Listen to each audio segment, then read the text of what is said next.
Are you ready to ignite your own personal journey of self-discovery and personal growth? In this video, I will share 5 life-altering journaling prompts that will help you discover who you really are and potentially reach the dreams that you've been working towards. But before we jump into that, there's a couple tips that we must go over when we start journaling for ourselves. Tip number 1, choose a journal that you care about. When we write in something that we have a connection with, it's easier to be true to ourselves. For me, I write almost everything in this journal right here. This was given to me as a gift.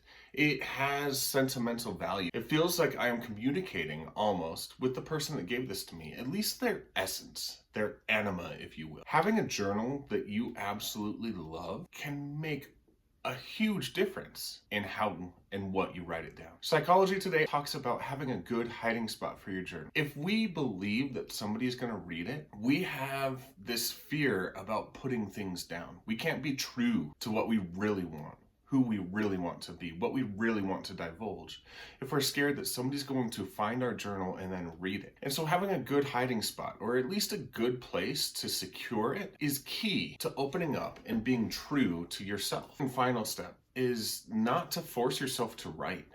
So many times people are saying, write every day, write every day, write every day.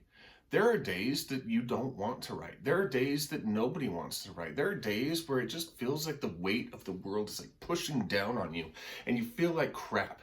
On those days, if you don't want to write about it, don't. Who's going to hold you to the fire? Who's going to tell you, you must write about this, you must write about this right now? Nobody. So it's fine. You do not have to write if you're not in the mood. And now, our top 5 journal prompts to encourage self-growth and reaching our goals. Number 5, what is your personal definition of success?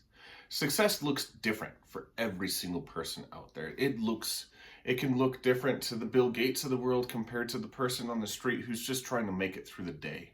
Success is different for everybody, and the number 1 way to achieve success is to define what success is. You see, I used to believe that success meant having a multi-million-dollar house, having the perfect family, the perfect picket fence, the perfect everything, and having the life of the Kardashians, the life of the Smiths, the life of the Gates of the world, and just trying to reach those high, unattainable levels. Now, I realize that success for me is being safe. Success for me is having community.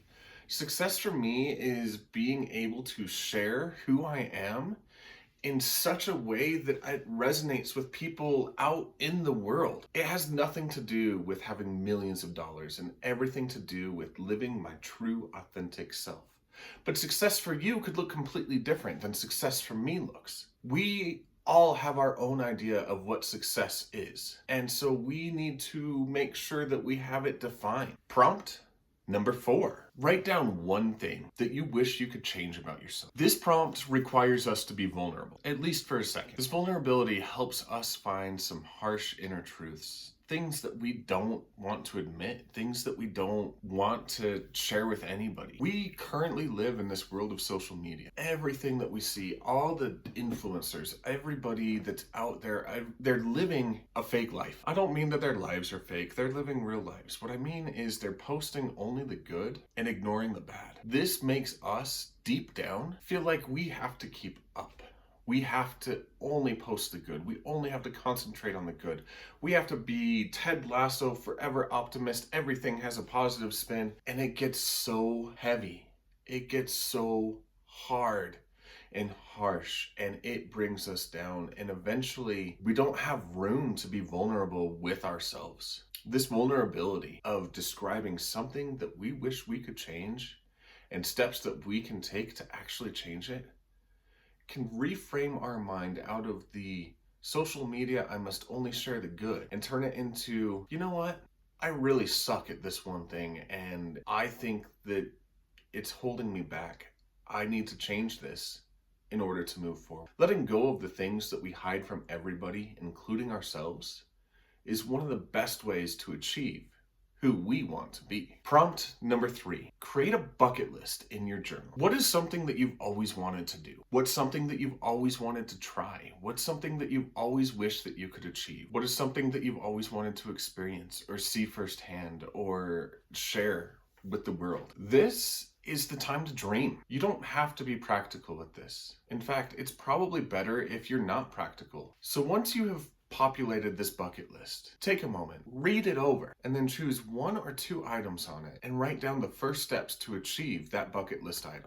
Prompt number 2, decide on 1 skill that you want to learn or 1 hobby that you want to develop, and then write a plan about how to achieve these, about how to learn or develop this skill or hobby. Every journey starts with a step. If we follow that first step with another step, eventually we'll be able to cross nations. We'll be able to cross deserts. We'll be able to go anywhere. This journal prompt is your first step. The follow-up on how to do it is your second step. Think of this as a way to build momentum. If you can tackle 1 small thing, eventually you're going to realize there is nothing that can hold you back from greatness. And now, the number 1 journal prompt that will help you achieve personal growth. Write a letter to yourself.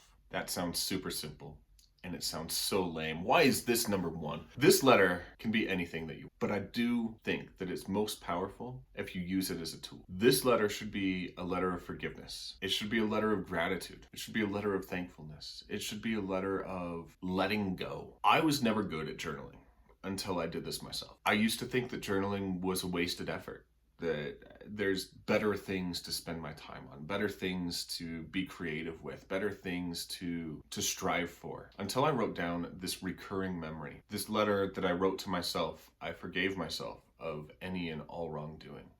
I forgave the people that were around me for putting me in a situation. I forgave my family for responding the way that they did. And I opened up in such a deep and meaningful way that it actually brought me to tears. People talk about these spiritual events, these life-changing events. This letter that I wrote to myself was one of those life-changing events.